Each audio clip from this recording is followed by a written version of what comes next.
السلام علیکم میرے پیارے دوستوں۔ غریب بیوہ اور تارکوں کی کہانی۔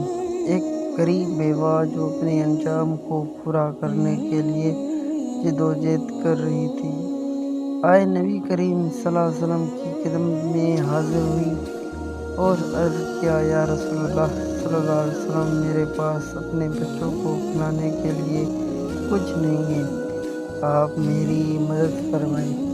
رسول اللہ صلی اللہ علیہ وسلم اس کی حالت راز سے متاثر ہوئے اور فرمایا، فکر نہ کرو، میں تمہاری مدد کروں گا۔ وہ بازار گیا اور کھجوروں کی ایک ٹوکری خریدی اور بھیجنے والے سے کہا کہ اسے بھیج دو کھجوریں اور پیسے اس بیوہ کو دے دو۔ بھیجنے والے نے کہا، لیکن اللہ کے رسول، ان کھجوروں کی قیمت بہت کم ہے۔ آپ صلی اللہ علیہ وسلم نے فرمایا، اللہ ان پر برکت ڈالے گا اور وہ اس کی ضرورت کے لیے کافی ہوگی۔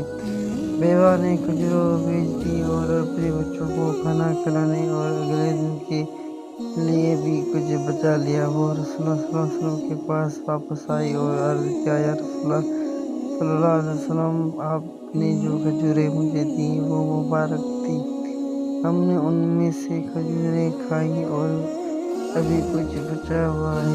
آپ صلی اللہ علیہ وسلم نے مسکرا کر کہا، یہ اللہ کا فضل ہے، ہم صدقہ میں جو کچھ دیتے ہیں اسے وہ کئی گنا بڑا کر دیتا ہے۔